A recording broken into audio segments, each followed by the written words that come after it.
আসসালামু গাইস, কি অবস্থা সবাই? সবাই ভালো আছেন? Guys, welcome to my official YouTube channel Sabi Mahfuz Sami and this is my another brand new vlog video. Guys, আজকের ব্লগটা একাই করতে হচ্ছে, যার জন্য এইভাবে আবার ক্যামেরা ধরতে হচ্ছে। ক্যামেরা ধরার লোক নাই, সো টিকটকারও চলে গেছে, সো এর জন্য এই এত ঝামেলায় পড়া লাগছে। আর গাইস, আজকে ব্লগটার মেন টপিক হলো আজকে আমাদের যে টাইগার, মানে আমার একটা কুকুর আছে, সো তার জন্য আমরা বাজারে যাবো সাটকার আনতে মুরগির। সো সে মাছ মাংস ছাড়া কিছু খায় না, মাছ তো বলতে গেলে খায় না, সে মাংসই বেশি খায়। সো আজকে সেটা নিয়ে আজকের ব্লগটা। সো গাইস, আমরা রেডি হয়ে গেছি মোটামুটি, আর এখন বাজে প্রায় সাড়ে চারটার মতো, বিকাল 4:30। সো এখন বাজারে যাব। সো সেই ব্লগগুলো আপনাদের সেই ক্লিপগুলো আপনাদের সাথে শেয়ার করবো এবং দেখাবো। সো গাইস, এটা কিন্তু মিনি ব্লগ।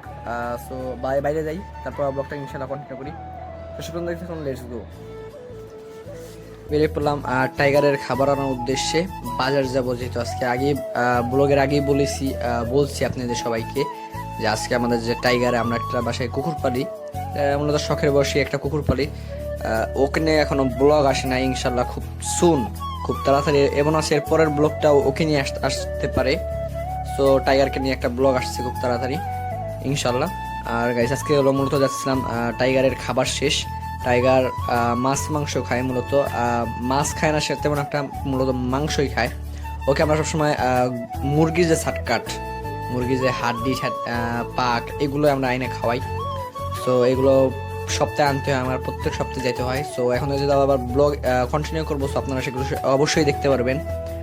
তো ওই সাটকারগুলো আইনে রান্না করতে হয়, একটু সেদ্ধ করতে হয়, সেদ্ধ করার পর ভাত দিয়ে মাখাই দিলে ও খায়। তাছাড়া অন্য কিছু খাইতে চায় না তেমন একটা, যে অভ্যাসের দাস বলতে গেলে যেরকম, ওর ওইটাই অভ্যাস হয়ে গেছে। ও এই মুরগি মাংস দিয়ে বাচ্চারা, মানে সাটকার দিয়ে বাচ্চারা অন্য কিছু খাইতে চায় না। যেটা বলতেছিলাম, আজকের ওয়েদারটা কিন্তু খুবই সুন্দর। আর শীতের ভিতরে এ পর্যন্ত এভাবে বাইরে নেওয়া হয় নাই মোটরসাইকেল নিয়ে। সো অনেকদিন পর এভাবে মোটরসাইকেল নিয়ে বাইরে এলাম শীতের ভিতরে আর কি। আর আজকে গাইস লাস্টের দিকে কিন্তু আমি বাইক রাইড করছি, সেই ক্লিপগুলো আপনাদেরকে দেখাবো। ফার্স্টের দিকে আমার এক চাচু রাইড করতেছিল, মোটরসাইকেল চালাইছিল। পরবর্তীতে আমি লাস্টের দিকে যখন ভিডিও ইন করি তখন আমি চালাইছিলাম, বাট চাচুকে তো ফোন দেওয়ার কথা মনে ছিল না, দেখে চাচুর ফোন দিয়ে পরবর্তীতে ভিডিও করা লাগছে। আর ভিডিওর কথা মনে ছিল না আমাদের। সাবস্ক্রাইব করতে এই পর্যন্ত, সব ভালো থাকবেন, আল্লাহ হাফেজ।